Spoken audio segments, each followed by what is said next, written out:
A few days ago, I pulled the bull off of the ladies for the rest of the year. The reason I do that is so that the cows will only breed within a certain window, and that way they drop their calves roughly at the same time every year. Well, when I got the bull to the front pens, I was looking him over just to kind of check him out, make sure that he looked okay, looked healthy, and I noticed that one of his front hoofs was growing a little crooked.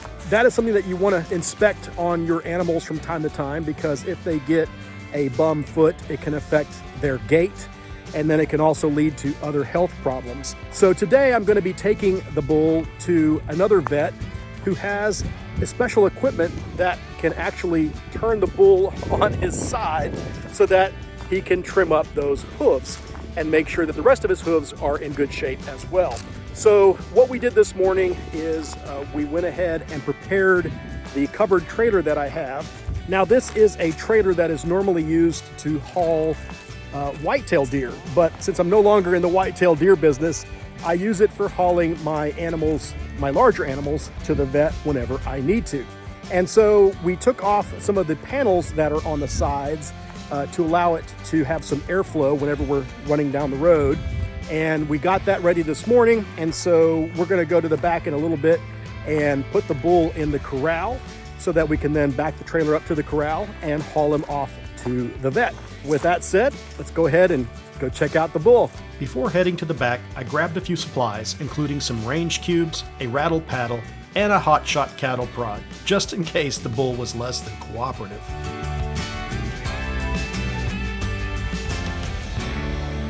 Whenever I work with my cattle, I always try to think ahead so as to avoid extra trips back to the house for items that I should have taken with me the first time.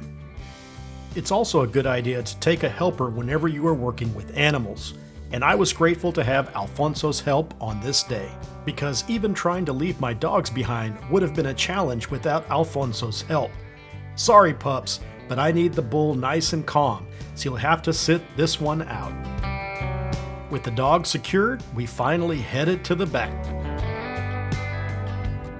While I was fortunate that my bull didn't develop any lameness during the breeding season, it is important to have your bulls checked each and every year, and at least 2 months before placing them back with the herd. Specifically, there are 5 T's to remember. The first T is toes. You should check your bull's feet to make sure that it is walking correctly without pain and that there is no evidence of lameness. Keep in mind that any issues, such as swelling or infection, could take several weeks to resolve, which could affect your bull's semen production. The second T is testicles. Your vet will check the circumference of the testicles, which is a measure of fertility, as well as ensure that there are no other abnormalities. The third T is tone. You want to make sure your bull has good conformation, in other words, that the bull is not too skinny or fat, to ensure a successful breeding season. The fourth T is treatment. You should have your bull vaccinated and wormed well before the breeding season starts. The fifth and final T is testing. It's also a good idea to give your bull a breeding soundness examination, or BSE, each year. A BSE includes an evaluation of the physical characteristics of the bull, structural soundness, overall reproductive development, and semen quality. This will ensure that your bull is ready and raring to go for the season. When we got to the corral, the bull was waiting by the fence because the cows had congregated on the other side. I thought this might pose a problem in getting the bull to enter the working pens. But lucky for us, he was hungrier for food than the ladies' company. With the bull safely in the working pens, I was able to move the trailer into place in front of the head gate. I always do this last, after the animals are secured in the working pens, because the noise tends to spook them. It also would have helped if I had cleaned my side mirrors before leaving the house this morning. Man, they're dirty. This is where having a helper comes in handy, because you don't want to leave too much space between the trailer and the head gate. Now all that was left to do was to get the bull in the trailer. Alfonso took the rattle paddle, while I stationed myself on the other side of the squeeze chute with the cattle prod, just in case the bull refused to cooperate. But as you can see, he walked onto the trailer with no problem, and I was able to slide the trailer door with ease. Success. Now we take him to the vet. At this point, you may be saying to yourself, this sure does seem like a lot of work for a simple hoof trimming. Is a slightly misshapen hoof really such a big deal? First, you need to understand that a cow's hoof is always growing, much like our own nails. As a result, uneven, cracked, or broken hooves can be uncomfortable for the animal to walk on, especially if they aren't regularly maintained. And if you leave the hoofs unchecked for too long, the problem could lead to lameness and permanent impairment, which could result in the animal having to be put down. So it is recommended to have your cattle checked and, if necessary, give them a hoof trimming every 6 months. When I got to the vet clinic in Flatonia, Alfonso and one of the techs, Carl, helped me unload the bull.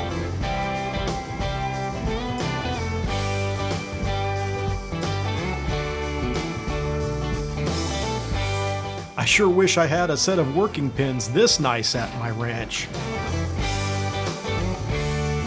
Dr. Kainer then secured the bull in the head gate, activated the squeeze chute, and gave the bull a quick turn on his side.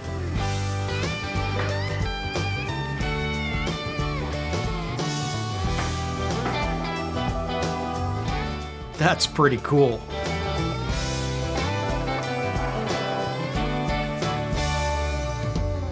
Dr. Kainer and Carl then secured the bull's feet with rope to hold them in place. This is a necessary step to prevent the bull from kicking and injuring either itself or, more importantly, the vet.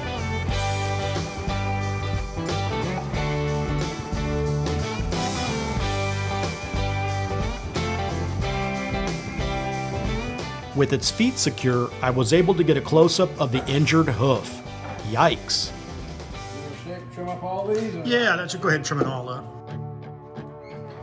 Now you can see why it was necessary to secure his feet first. After the first few cuts, the bull seemed to calm down.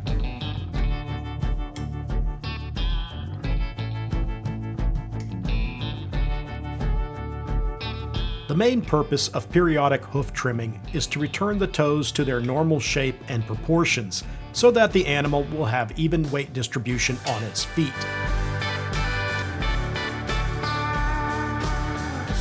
It is also a time for the vet to inspect the animal to make sure that there are no lesions or other problems afoot. Get it? Front one was the bad one, yeah. He's broken a couple of his toes. Both of outside back toes, he broke the tip off, and then he broke that one off too. Is that just because they were too long, or I mean, I just got them like not even a couple months ago. That's why He may just be prone to it. I mean, I don't know what happened 2 months ago, but he looked good when I first got him. So this is, like I said, I only saw the front toe was messed up when I put him away for the season, and that's when I decided to bring him in. I didn't realize he had as much growth as you're taking off now. I'm glad I brought him in after him.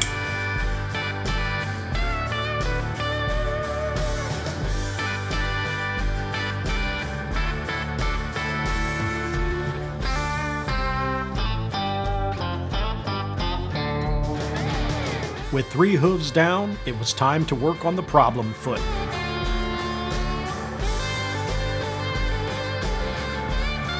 The young bull seemed to be enjoying his first hoofy petty. That's bull speak for, I feel better already.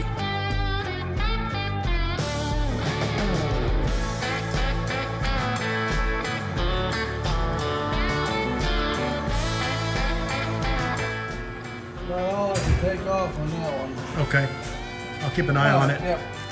I asked Dr. Kainer about the small blood spot on the bull's back hoof, and he had Carl put some copper tux on it.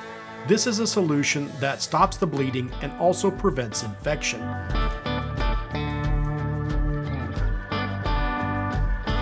For anyone looking to get me a Christmas gift, my size is 8 foot in a tilting squeeze chute.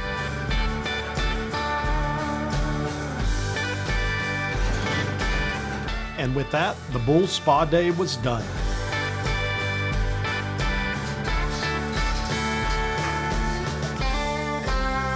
I sure did appreciate Dr. Kainer and Carl's help.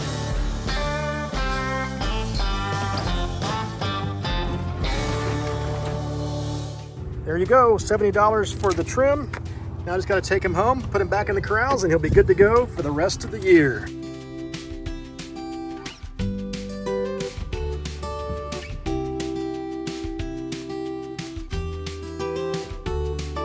So there you have it. It's a good thing I took my bull in after all. He really needed to have all of his hooves trimmed up. So thanks to Dr. Clint Kainer for doing that for me there at Flatonia Vet Clinic. He did a great job, and my bull will be ready to go for this next breeding season. And if you enjoyed this video, don't forget to smash the like button. And if you're not already a subscriber, go ahead and subscribe to my Rancher Mike YouTube channel and give that little notification bell a little holiday jingle while you're at it, so you'll be informed of new content as I release it. And until next time, take care. If you enjoyed this video, please give a thumbs up below. You can also check out one of my other videos here and stay up to date by subscribing to my YouTube channel right here. Until next time, I'll see you on the ranch.